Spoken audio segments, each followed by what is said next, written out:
ಮತ್ತೊಬ್ಬ ಯಾರೋ ಸತ್ತಿರ್ತಾನಲ್ಲ, ಅವನ ಪ್ರೇತ ಯುದ್ಧ ಹುಡುಕಿ ಕೊಡುತ್ತೆ, ಅವನೊಬ್ಬ ಇದ್ದಾನೆ ಬೇಕಾದ್ರೆ ನನಗೆ ಮದುವೆ ಮಾಡಿಸಿ ಅಂತ. ಕೊನೆಗೆ ನೀವು ಸಮುದ್ರದ ಬದಿಗೆ ಹೋಗಿ ಇಬ್ಬರಿಗೂ ಮದುವೆ ಮಾಡಿದ್ದು ಈಗಲೂ ನಡೀತಾ ಇರುತ್ತೆ ಅದು.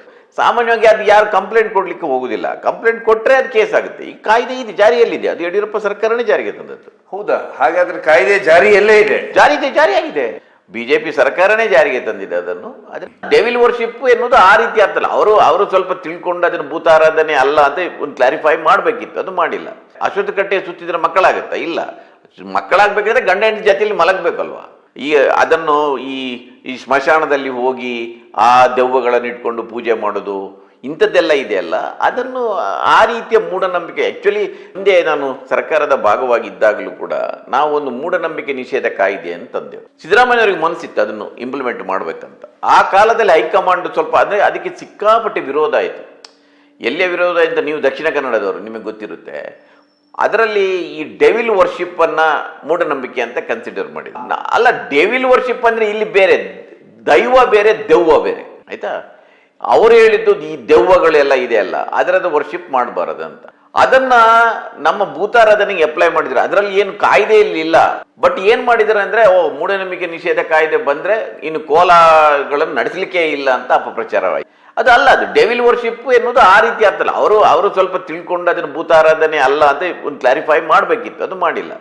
ಇಂಥ ಬಹಳ ಅಪಪ್ರಚಾರ ಆದ ಕಾರಣ ಹೈಕಮಾಂಡ್ ಸ್ವಲ್ಪ ಹಿಂದಕ್ಕೆ ಹೋಯ್ತು, ಅದನ್ನು ಮಾಡೋದು ಬೇಡ ಅಂತ. ತಮಾಷೆ ಏನ್ ಗೊತ್ತಾ, ಸಿದ್ದರಾಮಯ್ಯ ಸರ್ಕಾರ ಅದನ್ನು ಇಂಪ್ಲಿಮೆಂಟ್ ಮಾಡಿದ್ದಲ್ಲ, ಯಡಿಯೂರಪ್ಪ ಸರ್ಕಾರ ಬಂದು ಇಂಪ್ಲಿಮೆಂಟ್ ಮಾಡುದು. ಈಗ ಅದು ಕಾನೂನಿದೆ, ಮೂಢನಂಬಿಕೆ ನಿಷೇಧ ಕಾಯ್ದೆ ಇದೆಯಲ್ಲ, ಒಂದು ಸಣ್ಣ ಪುಟ್ಟ ಬದಲಾವಣೆ ಒಂದಿಗೆ ಜಾರಿಗೆ ಬಂದಿದೆ. ಅದು ಸುದ್ದಿ ಆಗಲಿಲ್ಲ, ಏನು ಅದಕ್ಕೆ ಪ್ರತಿರೋಧನೆ ಇಲ್ಲ. ಇದು ನೋಡಿ, ಮಾಧ್ಯಮಗಳಲ್ಲಿ ಯಾವುದಕ್ಕೂ ಪ್ರಚಾರ ಕೊಡ್ತಾರೆ ಆಮೇಲೆ ಮರೆತು ಬಿಡ್ತಾರೆ ಅಂದ್ರೆ, ಸಿದ್ದರಾಮಯ್ಯ ಸರ್ಕಾರ ಇದ್ದಾಗ ಎಲ್ಲಾ ಪತ್ರಿಕೆಗಳು, ನಾನಾಗ ಮಾಧ್ಯಮ ಸಲಹೆಗಾರಾಗಿದ್ದೆ, ದಿನ ತೆಗೆದ್ರೆ ಇವತ್ತು ಪೂಜೆ ಮಾಡ್ಲಿಕ್ಕಿಲ್ಲಂತೆ, ಕುಂಕುಮ ಇಟ್ಕೊಳ್ಲಿಕ್ಕಿಲ್ಲಂತೆ, ಆರತಿ ಎತ್ತಲಿಕ್ಕಿಲ್ಲಂತೆ, ಬಾಗಿಲಾಕ್ಬೇಕಂತ ಈ ರೀತಿ ಅಪಪ್ರಚಾರ ನಡೆಯಿತು. ಅದು ಯಾವುದ್ರಲ್ಲಿ ಇಲ್ಲ. ಅದು ಕಾಯ್ದೆ ಹೇಗಿದೆ ಅಂದ್ರೆ, ಕಾಯ್ದೆ ಮೂಲ ಕಾಯ್ದೆಯಲ್ಲಿ ಅದು ಯಾವುದೂ ಇಲ್ಲ. ಆದ್ರೆ ಅದಕ್ಕೊಂದು ಮುನ್ನುಡಿ ಬರೆದಿದ್ದಾರೆ. ಆ ಮುನ್ನುಡಿ ಇದೆಯಲ್ಲ, ಅದು ಬಹಳ ಕ್ರಾಂತಿಕಾರಿಯಾಗಿ ಆಶಯ. ಕಾನೂನಲ್ಲಿ ಅದಿಲ್ಲ. ಆಕ್ಚುಲಿ ಮೂಢನಂಬಿಕೆ ನಿಷೇಧ ಕಾಯ್ದೆಯನ್ನು ಸ್ವಲ್ಪ ಡೈವರ್ಸ್ ಮಾಡಿ ಹೇಳಿದರೆ, ಮೂಢನಂಬಿಕೆ ಕಾಯ್ದೆ ಜಾರಿಯಲ್ಲಿ ನಂದೊಂದು ಸಣ್ಣ ಪಾತ್ರ ಇದೆ. ಯಾಕೆಂದರೆ ನಾನಾಗ ಡೆಲ್ಲಿಯಲ್ಲಿದ್ದೆ, ಮಹಾರಾಷ್ಟ್ರದಲ್ಲಿ ಅದನ್ನು ಇಂಪ್ಲಿಮೆಂಟ್ ಮಾಡಿದರು. ನಮ್ಮಲ್ಲಿ ನಾನು ಕೆಲವು ಪತ್ರಕರ್ತರಿಗೆ ಕೇಳಿದ್ದೆ ಡೆಲ್ಲಿಯಲ್ಲಿ, ಸುಮ್ಮನೆ ಮುಖ್ಯಮಂತ್ರಿಗಳಿಗೆ ಕೇಳಿ ಮಹಾರಾಷ್ಟ್ರದಲ್ಲಿ ಅದನ್ನು ಜಾರಿಗೆ ತಂದಿದ್ದಾರೆ, ನೀವೇನಾದರೂ ಮಾಡ್ತೀರಾ ಅಂತ ಕೇಳಿಬಿಡಿ ನೀವು ಅಂತ. ಅಷ್ಟೊತ್ತಿಗೆ ನಾನು ಮುಖ್ಯಮಂತ್ರಿಗಳಿಗೆ ಹೇಳಿದ್ದೆ, ಈ ರೀತಿ ಒಂದು ಕಾಯ್ದೆ ತಂದಿದ್ದಾರೆ, ಇದು ಚೆನ್ನಾಗಿದೆ ಸರ್, ಇದು ಏನೋ ಪ್ರಶ್ನೆ ಅವ್ರು ಕೇಳಿದರೆ ಆಯಿತು ಮಾಡೋಣ ಅಂತ ಹೇಳಿಬಿಡಿ ಅಂತ. ಅವ್ರು ಕೇಳಿದ್ರು, ಇವರು ಹೇಳಿದರು. ಅದರ ನಂತರ ಅದಕ್ಕೊಂದು ಚಾಲನೆ ಸಿಕ್ತು. ನಾನು ಸುಮ್ಮನೆ ಇದನ್ನು ಎಲ್ಲೂ ಹೇಳಿಲ್ಲ, ನಾನು ಇವತ್ತು ಹೇಳ್ತಾ ಇದ್ದೇನೆ, ಅದಕ್ಕೊಂದು ಸಣ್ಣ ಚಾಲನೆ ಸಿಕ್ತು. ಆದರೆ ಅದಕ್ಕೆ ಬಂದ ವಿರೋಧವನ್ನು ನೋಡಿ ಹೈಕಮಾಂಡ್ ಸ್ವಲ್ಪ ಹೋಲ್ಡ್ ಮಾಡಿ ನಿಧಾನ ಹೋಗಿ ಅಂತ ಹೇಳಿದರು. ನಾನು ಯಾಕೆ ಅದನ್ನು ಹೇಳ್ತಾ ಇದ್ದೇನೆ ಅಂದರೆ, ಈಗ ಆ ಪರಿಸ್ಥಿತಿ ಇಲ್ಲ ಅಂತ. ಅಲ್ಲ ಸರ್, ಯಡಿಯೂರಪ್ಪನವರು ಸರ್ಕಾರದಲ್ಲಿ ಆ ಮೂಢನಂಬಿಕೆ ಕಾನೂನು ಜಾರಿಗೆ ಬರುತ್ತಲ್ಲ, ಅದರಲ್ಲಿ ಏನು ಪಾಯಿಂಟ್ಸ್ ಇದಾವೆ ಸರ್? ಹಾಗಾದ್ರೆ ನೋಡಿ, ಈ ಮಾಟ ಮಂತ್ರ ಇದೆಲ್ಲ ಮಾಡೋದಿದೆಯಲ್ಲ, ಈ ಸಣ್ಣ ಮಕ್ಕಳನ್ನು ಮಣ್ಣಲ್ಲಿ ಹೂತಾಕಿರೋದು, ಆಮೇಲೆ ಕೆಲವು ಕಡೆ ಬಲಿ ಕೊಡ್ತಾ ಇರೋದು ಇದೆಲ್ಲ ಮಾಡಬಾರದಂತ ಇದೆ ಅದು. ಆ್ಯಕ್ಚುಲಿ ಅದನ್ನು ಈ ಸ್ಮಶಾನದಲ್ಲಿ ಹೋಗಿ ಆ ದೆವ್ವಗಳನ್ನು ಇಟ್ಕೊಂಡು ಪೂಜೆ ಮಾಡೋದು ಇಂಥದ್ದೆಲ್ಲ ಇದೆಯಲ್ಲ, ಅದನ್ನು ಆ ರೀತಿಯ ಮೂಢನಂಬಿಕೆ. ಆ್ಯಕ್ಚುಲಿ ನಂಬಿಕೆ ಮತ್ತು ಮೂಢನಂಬಿಕೆ ನಡುವೆ ಒಂದು ತೆಳ್ಳಗಿನ ಗೆರೆ ಇದೆ, ಅದನ್ನು ಡಿವೈಡ್ ಮಾಡೋದು ಭಾಳ ಕಷ್ಟ. ದೇವರಿಗೆ ಪೂಜೆ ಮಾಡೋದನ್ನು, ಕುಂಕುಮ ಕೊಡೋದನ್ನು, ಅದನ್ನು ಯಾರು ಮೂಢನಂಬಿಕೆ ಅಂತ, ಅದು ನಂಬಿಕೆ. ಅದಕ್ಕೇನು ನಿಷೇಧ ಇಲ್ಲ. ಆದರೆ ಭಾಳ ಮಂದಿ ಈಗ ಈ ಬಾಬಾಗಳು ಮನೆಗೆ ಬಂದು ಈಗ ಸಾಮಾನ್ಯವಾದ ಮ್ಯಾಜಿಕ್ಕನ್ನು ಮಾಡಿ, ಈಗ ಭಸ್ಮ ಕೊಡೋದು, ಇಲ್ಲದ್ರೆ ವಾಚ್ ತೆಗೆದುಕೊಡೋದು, ಇದೆಲ್ಲ ಮಾಡಿ ಜನರನ್ನ ಫೂಲ್ ಮಾಡ್ತಾರಲ್ಲ, ಇವತ್ತು ಹಳ್ಳಿಗಳಲ್ಲಿ ನಡೀತಾ ಇದೆ. ಅದನ್ನು ನಿಷೇಧ ಮಾಡಬೇಕು ಅಂತ ಮಾಡಬೇಕು. ಅದು ಯಾಕೆಂದ್ರೆ ಕಾಯ್ದೆ ಇದೆ, ಯಾರು ಕಂಪ್ಲೇಂಟ್ ಕೊಡೋದಿಲ್ಲ ಅದಕ್ಕೆ. ಯಾಕೆಂದ್ರೆ ಇತ್ತೀಚೆಗೆ ಮೊನ್ನೆ ಒಂದು ಘಟನೆ ಆಗುತ್ತೆ ಚಿಕ್ಕಮಂಗ್ಳೂರಲ್ಲಿ. ವೇಷಭೂಷಣ ಹಾಕೊಂಡು ಒಂದು ಮನೆಗೆ ಬಂದು ಮನೆಯೇ ಲೂಟಿ ಹೊಡ್ಕೊಂಡು ಹೋಗ್ಬಿಡ್ತಾರೆ. ಅದೇ ಹೇಳಿದ್ದು ಜನರಿಗೆ ಆ ರೀತಿ. ಈಗ ಏನಾಗಿದೆ ಅಂದ್ರೆ, ಇವತ್ತು ನಾನು ನೀವು ಹೇಳಿದಾಗ ನೆನಪದಿ, ಈ ಹಳ್ಳಿಗಳಿಗೆ ಇವತ್ತು ರೋಡ್ಗಳು ಹೋಗಿದೆ. ರೋಡ್ ಹೋಗಿದ್ರಿಂದ ಇದೊಂದು ಸಮಸ್ಯೆ ಇದೆ. ಮೊದಲೆಲ್ಲ ಹಳ್ಳಿಗಳಿಗೆ ಹೋಗುದು, ಒಮ್ಮೆ ಅವ್ನು ಸಿಕ್ಕಾಕೊಂಡ್ರು ಅವ್ನು ಓಡಿ ಹೋಗ್ಲಿಕ್ಕೆ ಆಗ್ತಾ ಇರಲಿಲ್ಲ. ಇವತ್ತು ಅವ್ರು ವೆಹಿಕಲ್ ತಂದು ನಿಲ್ಲಿಸಿಕೊಂಡಿರ್ತಾರೆ. ನೀವು ಈ ಬಂಗಾರವನ್ನ ತೊಳಿಲಿಕ್ಕೆ ಅಂತ ತಗೊಳ್ಳೋದು, ಅದನ್ನು ಮಾಯ ಮಾಡೋದು, ಇಂಥದ್ದೆಲ್ಲ ನಡೀತಾ ಇದೆ ನೋಡಿ, ಹಳ್ಳಿಗಳಲ್ಲಿ ನಡೀತಾ ಇರುತ್ತೆ. ಈ ಮೂಢನಂಬಿಕೆಗಳು ಸಿಕ್ಕಾಪಟ್ಟೆ ನಡೆದಿರುತ್ತೆ. ಈಗ ನೀವು ಯಾವನೊಬ್ಬನು ಹೋಗ್ತಾರೆ ಅದನ್ನು ಬಲಿ ಕೊಡಿ ಅಂತ ಹೇಳ್ತಾರೆ, ಇದನ್ನು ಬಲಿ ಕೊಡಿ ಅಂತ ಹೇಳ್ತಾರೆ, ನೀವು ಇದನ್ನು ಮನೆ ಒಡೆದಾಕಂತ ಹೇಳ್ತಾರೆ. ಅದು ಯಾರು ಅದರ ವಿಕ್ಟಿಮ್ ಅವ್ರು ಹೋಗಿ ಕಂಪ್ಲೇಂಟ್ ಕೊಡಬೇಕು. ಕಾಯ್ದೆ ಇದೆ, ಕಂಪ್ಲೇಂಟ್ ಕೊಡದಿದ್ರೆ ಅದು ಏನು ಕಾನೂನಿನ ಪ್ರಯೋಜನ ಏನಾಗೋದಿಲ್ಲ. ಹಾಂ, ಈಗ ಇಲ್ಲದ್ರೆ ನಾವು ಕಂಪ್ಲೇಂಟ್ ಕೊಡಬೇಕು, ಯಾರಾದರೂ ಥರ್ಡ್ ಪಾರ್ಟಿಯವರು ಕೊಡಬೇಕು, ಇಲ್ಲದ್ರೆ ವಿಕ್ಟಿಮ್ ಕೊಡಬೇಕು. ಸಾಮಾನ್ಯವಾಗಿ ಅದು ಯಾರು ಕಂಪ್ಲೇಂಟ್ ಕೊಡಲಿಕ್ಕೆ ಹೋಗುದಿಲ್ಲ. ಕಂಪ್ಲೇಂಟ್ ಕೊಟ್ಟರೆ ಅದು ಕೇಸ್ ಆಗುತ್ತೆ. ಈ ಕಾಯ್ದೆ ಇದು ಜಾರಿಯಲ್ಲಿದೆ, ಅದು ಯಡಿಯೂರಪ್ಪ ಸರ್ಕಾರನೇ ಜಾರಿಗೆ ತಂದದ್ದು. ಹೌದಾ? ಹಾಗಾದ್ರೆ ಕಾಯ್ದೆ ಜಾರಿಯಲ್ಲೇ ಇದೆ? ಜಾರಿಯಾಗಿದೆ, ಕರ್ನಾಟಕದಲ್ಲಿ ಜಾರಿಯಾಗಿದೆ. ಈಗ ಸುಮಾರು ಜನ ಹೋಗ್ತಾರೆ, ನಿಮ್ಗೆ ಅದು ಆಗುತ್ತೆ, ಮಕ್ಕಳಾಗುತ್ತೆ, ಇದಾಗುತ್ತೆ, ಪೂಜೆ ಮಾಡ್ತಾರೆ, ಖಂಡಿತ ಅವ್ರು ಗೋಲ್ಡ್ ಎಲ್ಲ ಎತ್ಕೊಂಡು ಹೋಗ್ತಾರೆ. ಆದ್ರೆ ಒಂದೇನು ಗೊತ್ತಾ, ಬಹಳ ಸರಿ ಎವಿಡೆನ್ಸ್ಗಳು ಇರುವುದಿಲ್ಲ. ಈಗ ಯಾರಿಗೋ ಮಕ್ಕಳಾಗ್ತದೆ ಅಂತ ಅವನು ಭಸ್ಮಯನ್ನು ಕೊಟ್ಟು ಅವನು ಅದಕ್ಕೇನು ಅವನು ರಿಸಿಪ್ಟ್ ಕೊಡೋದಿಲ್ಲ, ಮತ್ತೊಂದು ಕೊಡೋದಿಲ್ಲ. ಅವನು ಈ ಮಕ್ಕಳಾಗಲಿಕ್ಕೆ ಟೈಮ್ ಹಿಡಿತೆ ಅಲ್ವ, ಆಗಲೇ ಮಕ್ಕಳಾಗೋದಿಲ್ಲಲ್ಲ. ಅವ್ನು ಕೊಡ್ತಾನೆ, ಇವರ ದುಡ್ಡು ತಗೊಂಡು ಹೋಗಿರ್ತಾನೆ. ಆಮೇಲೆ ಅವ್ನು ಎಲ್ಲಿ ಹೋಗ್ತಾನೆ ಗೊತ್ತಿರೋದಿಲ್ಲ. ಅವನು ಈ ಊರು ಆ ಊರಿನವ್ರು ಏನು ಇರೋದಿಲ್ಲ, ಅವ್ರು ವೇಷ ಹಾಕೊಂಡು ಬಂದಿರ್ತಾರೆ. ಸೊ ಈ ರೀತಿ ಮಾಡಿದ್ದಕ್ಕೆ ಯಾವುದು ಅಂದರೆ ಅದು ಕಾನ್ಸ್ಟಿಟ್ಯೂಷನಲ್ಲಿ ಇದೆ. ಒಂದು ಸೈಂಟಿಫಿಕ್ ಟೆಂಪರ್ಮೆಂಟ್ ಬೆಳೆಸೋದು ಕೂಡ ನಮ್ಮ ಸರ್ಕಾರದ ಉದ್ದೇಶ ಆಗಿರಬೇಕು, ಮೂಢನಂಬಿಕೆಗಳನ್ನು ಬೆಳೆಸೋದಲ್ಲ ಅಂತ. ಸೊ ಮೂಢನಂಬಿಕೆಗಳನ್ನು ಆ ಕಾರಣಕ್ಕಾಗಿ ನಿಷೇಧ ಮಾಡಬೇಕಂತ ಆಯಿತು. ಈಗ ಕಾಯ್ದೆ ಜಾರಿಯಲ್ಲಿದೆ, BJP ಸರ್ಕಾರನೇ ಜಾರಿಗೆ ತಂದಿದೆ ಅದನ್ನು. ಆದರೆ ಅದರ ಬಗ್ಗೆ ಏನು ಚರ್ಚೆ ನಡೀತಾ ಇಲ್ಲ. ಅದಕ್ಕೆ ಅದು ಅಡ್ವರ್ಟೈಸ್ಮೆಂಟ್ ಎಲ್ಲ ಕೊಡಬೇಕು, ಇಂಥದ್ದು ಮಾಡಿದರೆ ಕಾಯ್ದೆ ಪ್ರಕಾರ ಇದು.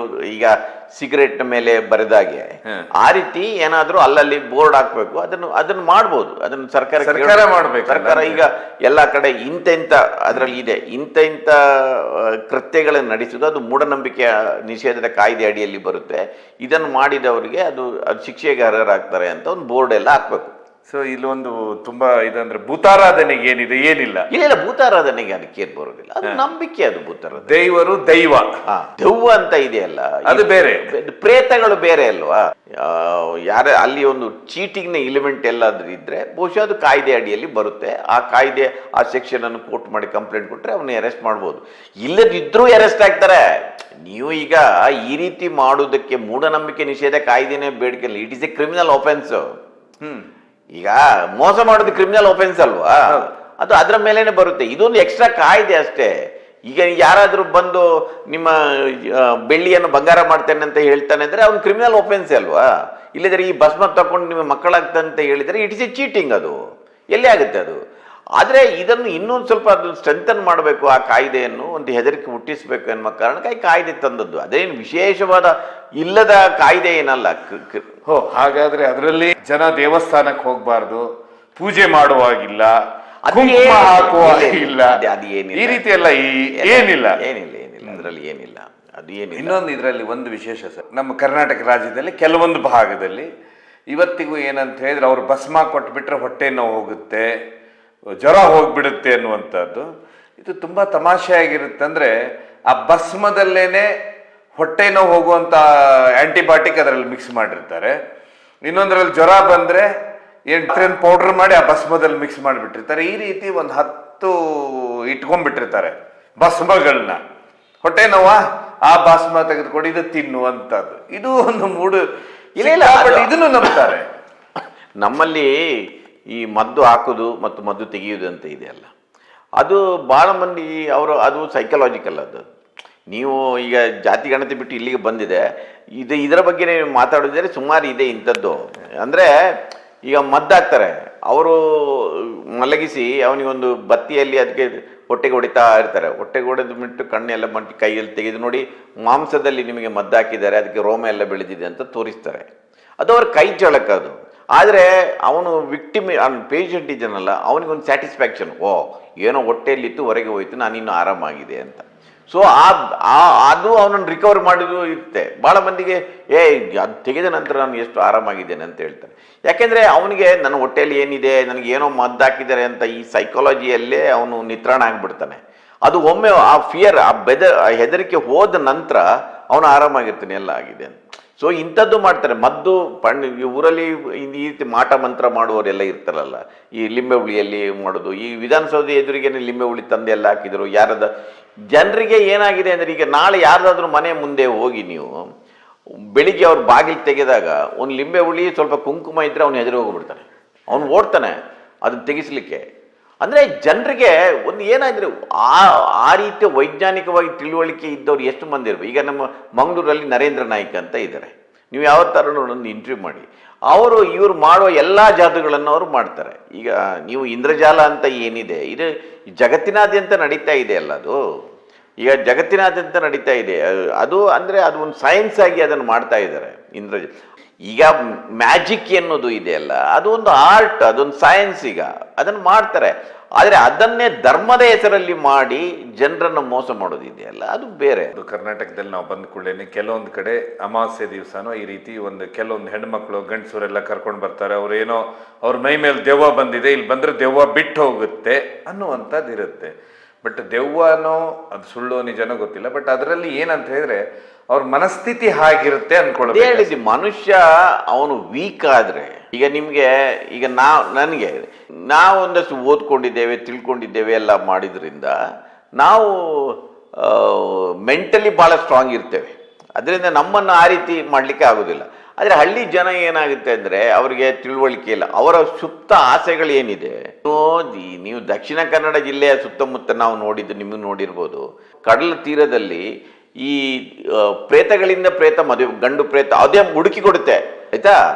ಅಂದರೆ ಈಗ ಒಂದು ಹುಡುಗಿ ಇದ್ದಾಳೆ, ಅವಳ ಅಕ್ಕ ಅವಳು ಸತ್ತಿರ್ತಾಳೆ, ಅವಳು ಮೈ ಮೇಲೆ ಬಂದಿರ್ತಾಳೆ. ಅವಳಿಗೆ ಅಕ್ಕ ಹೇಳ್ತಾರೆ, ಈಗ ತಂಗಿಯ ಮದುವೆ ಆಗ್ತಂತ ತಿಳ್ಕೊಳ್ಳಿ. ಆಗ ತಂಗಿಯ ದೇಹದೊಳಗೆ ಅಕ್ಕ ಬರ್ತಾಳೆ. ಅಕ್ಕ ಬಂದು ಹೇಳ್ತಾಳೆ, ನನಗೆ ಮದುವೆ ಆಗಿಲ್ಲ, ನಾನು ಸುಮ್ಮನೆ ಈಗ ತ್ರಿಶಂಕುವಾಗಿ ಅಲೆದಾಡ್ತಾ ಇದ್ದೇನೆ, ನನಗೆ ಮದುವೆ ಆಗಬೇಕು ಅಂತ. ಮದುವೆ ಆಗಿ ಇಲ್ಲಿ ನೋಡಿ, ಇಂಥವ್ರು ಮತ್ತೊಬ್ಬ ಯಾರೋ ಸತ್ತಿರ್ತಾನಲ್ಲ, ಅವನ ಪ್ರೇತ ಯುದ್ಧ ಹುಡುಕಿ ಕೊಡುತ್ತೆ, ಅವನೊಬ್ಬ ಇದ್ದಾನೆ, ಬೇಗ ನನಗೆ ಮದುವೆ ಮಾಡಿಸಿ ಅಂತ. ಕೊನೆಗೆ ನೀವು ಸಮುದ್ರದ ಬದಿಗೆ ಹೋಗಿ ಇಬ್ಬರಿಗೂ ಮದುವೆ ಮಾಡಿದ್ದು ಈಗಲೂ ನಡೀತಾ ಇರುತ್ತೆ. ಅದ್ರ ನಂತರ ಬಹಳ ಮಂದಿ ಯಾವ ವೀಕ್ ಇದ್ದವ್ರು, ಕೆಲವರು ಈ ಒಂದು ಮದುವೆಗೆ ಇಷ್ಟ ಇಲ್ಲ ಅಂತ ತಿಳ್ಕೊಳ್ಳಿ. ಅವ್ರು ಏನು ಮಾಡ್ತಾರೆ ಅಂದರೆ, ನನಗೆ ಮದುವೆ ಇಷ್ಟ ಇಲ್ಲ ಅಂತ ನೀವು ನಾರ್ಮಲ್ ಆಗಿ ಹೇಳಿದರೆ ಜನ ಕೇಳೋದಿಲ್ಲ. ಅವರು ದೈವ ಬಂದಾಗೆ ಮಾತಾಡ್ತಾರೆ. ಆ ಹುಡುಗನ ಈ ಹುಡುಗಿ ಮದುವೆ ಮಾಡಬೇಡಿ ಅಂತ ಅದೇ ಹೇಳುತ್ತೆ ಅದು. ಸೊ ಇಂಥದ್ದೆಲ್ಲ ನಡೀತಾ ಇರುತ್ತೆ, ಸೈಕಲಾಜಿಕಲ್ ಆಗಿ ಇರುತ್ತೆ, ಮತ್ತು ಬೇರೆ ಬೇರೆ ಕಾರಣಗಳಿಗಾಗಿ ಈ ರೀತಿ ಇರುತ್ತೆ. ಇದೆಲ್ಲ ನಡೀತಾ ಈಗ ಸ್ವಲ್ಪ ಕಡಿಮೆ ಆಗಿದೆ. ಬಟ್ ಇದೆ ಅದು. ಅಂದರೆ ಎಲ್ಲ ಈಗ ಉದಾಹರಣೆಗೆ ನಾರಾಯಣ ಗುರುಗಳು ಅದರ ವಿರುದ್ಧ ಕೇರಳದಲ್ಲಿ ಒಂದು ದೊಡ್ಡ ಚಳವಳಿಯನ್ನೇ ಮಾಡಿದರು, ಅಂಥದ್ದೆಲ್ಲ ಮಾಡಬಾರದು ಅಂತ.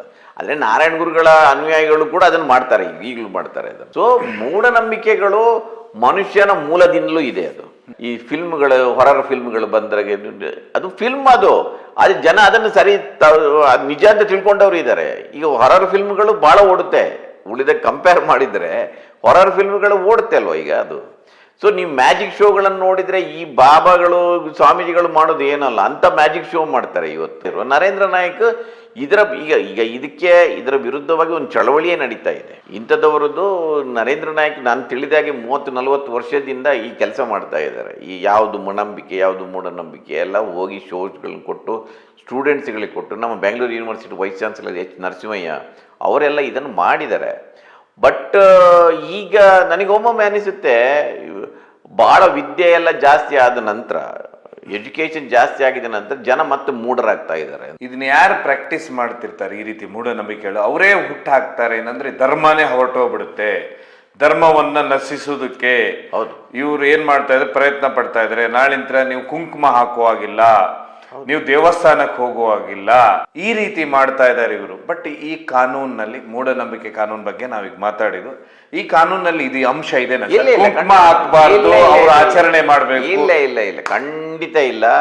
ನೀವು ಬೇಕಾದ್ರೆ ಅದರ ಬಗ್ಗೆ ಇನ್ನೊಮ್ಮೆ ಡಿಟೇಲ್ ಆಗಿ ಮಾತಾಡುವ, ಅಂತ ಯಾವುದೂ ಇಲ್ಲ. ಪೂಜೆ ಮಾಡುದು ಅವನ ನಂಬಿಕೆ, ಅದು ದೇವರಿಗೆ ಪೂಜೆ ಮಾಡೋದು, ಅದು ಯಾವುದೂ ಇಲ್ಲ. ಮುಖ್ಯವಾಗಿ ನೀವು ಹೇಳಿದ್ರಲ್ಲ, ಮದ್ದಾಕೋದು, ಮಾಟ ಮಾಡೋದು, ಮಂತ್ರ ಮಾಡೋದು, ಆಮೇಲೆ ದೇವರ ಹೆಸರಲ್ಲಿ ಈ ರೀತಿ ಏನಾದ್ರು ದುಡ್ಡು ಕಲೆಕ್ಟ್ ಮಾಡೋದು, ಬಂಗಾರ ಮಾಡೋದು, ಅಲ್ಲ ಬೆಳ್ಳಿಯನ್ನು ಚಿನ್ನ ಮಾಡ್ತಾರೆ, ಇಂಥದ್ದೆಲ್ಲ ಹಳ್ಳಿಗಳಲ್ಲಿ ಬಹಳ ನಡೀತೆ. ನೀವು ನೋಡ್ತಾ ಇದ್ದೀರಲ್ಲ, ಮಕ್ಕಳನ್ನು ಮಣ್ಣಿನಲ್ಲಿ ಹೂತಿಗೆಟ್ಟು ಮಾಡೋದು, ಆಮೇಲೆ ಕೆಲವು ಕಡೆ ಬಲಿನೂ ಕೊಟ್ಟು ಬಿಡ್ತಾರೆ. ಆ ರೀತಿ ಎಲ್ಲ ಮಾಡ್ತಾ ಇರೋದಿಲ್ಲ. ಅಂದ್ರೆ ನಮಗೆ ಇದು ನಿಧಿ ಸಿಗುತ್ತೆ ಅಂತ ಹೇಳಿ ಮಕ್ಕಳನ್ನ ಬಲಿ ಕೊಡ್ತಾರೆ. ಅದನ್ನು ತಡೆದ್ರೆ ಸಾಕು. ನೀವು ಈ ಉಳಿದದ್ದು ಈಗ ಕೆಲವು ಮಟ್ಟದಲ್ಲಿ ಈಗ ಎಲ್ಲರೂ ಈಗ ಒಂದಷ್ಟು ದೇವಸ್ಥಾನಗಳಲ್ಲಿ ಅಂಥದ್ದು ಎಲ್ಲ ಮಾಡ್ತಾ ಇರ್ತಾರೆ, ಅದರ ಬಗ್ಗೆ ಯಾರು ಕಂಪ್ಲೇಂಟ್ ಕೊಡ್ಲಿಕ್ಕೆ ಆಗೋದಿಲ್ಲ. ಈಗ ಮಕ್ಕಳಾಗ್ತಾ ಇದೆ ಅಂತ ಏನೋ ಕೊಡ್ತಾರಪ್ಪ, ನಿನ್ನ ನಂಬಿಕೆ ಸರಿಯಾಗಿದ್ರೆ ಮಕ್ಕಳಾಗುತ್ತೆ.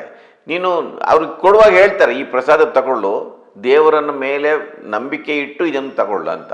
ಸಪೋಸ್ ಆಗಲಿಲ್ಲ ಅಂತ ಆದರೆ ಅದೇನು ಮ್ಯೂಚುವಲ್ ಕಾಂಟ್ರಾಕ್ಟ್ ಅಲ್ಲ. ಅವ್ರು ಹೇಳಿದ್ದಾರೆ ಇದನ್ನು ತಗೊಂಡು ನಿನ್ಗೆ ಆಯಿತು, ನಿನ್ನ ಮನಸ್ಸು ಸರಿ ಇರಲಿಲ್ಲ ಅದರಿಂದ ಮಕ್ಕಳಾಗಿಲ್ಲ ಅಂತ ಹೇಳ್ಬೋದು. ಅದು ಕೋರ್ಟಲ್ಲೆಲ್ಲ ನಿಲ್ಲುವುದಿಲ್ಲ ಆ ಕೇಸ್ಗಳು. ಈಗ ನೀವು ಹಾಸ್ಪಿಟಲಲ್ಲಿ ಮಕ್ಕಳಾಗದವರಿಗೆ ಅವ್ರು ಏನು ಟ್ರೀಟ್ಮೆಂಟ್ ಕೊಟ್ಟರೆ ನೀವು ಕೇಸ್ ಮಾಡ್ಬೋದು ಅವ್ರ ಹತ್ರ, ಯಾಕಂದರೆ ಅವರು ಆ ಇನ್ಶೂರೆನ್ಸ್ ಕೊಟ್ಟೇ ಅವರು ಟ್ರೀಟ್ಮೆಂಟ್ ತಗೊಂಡಿರೋದು. ಇದು ಒಂದು ಹಾರೈಕೆ ಅಷ್ಟೇ. ಇಂಥ ಅಶ್ವತ್ಥ ಕಟ್ಟೆಗೆ ನೀವು 10 ಸುತ್ತು ಸುತ್ತಿದ್ರೆ ನಿಮ್ಗೆ ಮಕ್ಕಳಾಗುತ್ತೆ ಅಂತ ಹೇಳ್ತಾರೆ ಅಂತ ತಿಳ್ಕೊಳ್ಳಿ. ಅದಕ್ಕೆ ಗ್ಯಾರಂಟಿ ಏನಿದೆ? ಅದಕ್ಕೆ ಅವ್ರು ಯಾರು ಹೇಳಿ, ಇವರು ಸುತ್ತಾನೆ ಇರ್ತಾರೆ. ಅಶ್ವತ್ಥ ಕಟ್ಟೆ ಸುತ್ತಿದ್ರೆ ಮಕ್ಕಳಾಗುತ್ತಾ? ಇಲ್ಲ. ಮಕ್ಕಳಾಗಬೇಕಂದ್ರೆ ಗಂಡ ಹೆಂಡತಿ ಜೊತೆಲಿ ಮಲಗಬೇಕಲ್ವಾ, ಆಮೇಲೆ ಅವ್ರ ಆರೋಗ್ಯ ಸರಿಯಾಗಿರ್ಬೇಕು. ಈಗ ಅದು ನೀವು ಅಶ್ವತ್ಥ ಕಟ್ಟೆ ಅಂದ ಕೂಡಲೇನೆ ಆಷಾಢದಲ್ಲಿ ಅಮಾವಾಸ್ಯೆ ಬರುತ್ತೆ. ಅಮಾವಾಸ್ಯೆ ದಿವಸ ಬೆಳಗ್ಗೆ 4 ಗಂಟೆಗೆ, ಬೆಳಗ್ಗೆ 4ರಿಂದ 5 ಮಧ್ಯ ಏನಾಗುತ್ತೆ, ಅದರಲ್ಲಿ ಗಾಳಿ ಸೂಸುತ್ತಂತ ಅದ್ಭುತವಾದ. ಆಗ ಸುತ್ತ ಹೊಡೆದ್ರೆ ಮನುಷ್ಯನಲ್ಲಿ ದೇಹದಲ್ಲಿ ಬದಲಾವಣೆಗಳಾಗ್ತಾವಂತ ಹೇಳಿ ಪರಿಸರವಾದಿಗಳು ಹೇಳ್ತಾರೆ. ಆದ್ರೆ ಜನ ಏನ್ ಮಾಡ್ತಾರಂದ್ರೆ ಅದ್ರ ತದ್ವಿರುದ್ಧ ಹೋಗ್ತಾರೆ. ಬೆಳಗ್ಗೆ 4 ಗಂಟೆಗೆಲ್ಲ ಮಧ್ಯಾಹ್ನ 2 ಗಂಟೆಗೆ ಹೋಗಿ ಸುತ್ತ ಹೊಡಿತಾರೆ ಅದಕ್ಕೆ. ಆಗ ಅಲ್ಲಿ ಏನ್ ಮಾಡ್ತಾರೆ ಅಂದ್ರೆ ಅದು ಸುತ್ತ ಹೊಡೆಯೋತ್ತಿಗೆ ಕೆಳಗೆ ಭಾರಿ ಬೆಂಕಿ ಕರ್ಪೂರ ಎಲ್ಲ ಅಂಟಿಸಿ ಸುತ್ತ ಹೊಡಿತಾರೆ. ಅಲ್ಲಿರುವುದು ಅದಕ್ಕೆ ಗಾಳಿಗೆ. ಜನ ಮಾಡೋದು ಯಾವ ರೀತಿ ಅದನ್ನ ಕೊನೆಗೆ ಅಂತ ಹೇಳಿದ್ರೆ ಸರಿಯಾಗಿ ತಿಳ್ಕೊಳ್ಳಾರ್ದೇನೆ ಅಲ್ಲಿ ಕರ್ಪೂರದ ಹೊಗೆನ ತಗೊಂಡು ಸುತ್ತುತ್ತಾರೆ.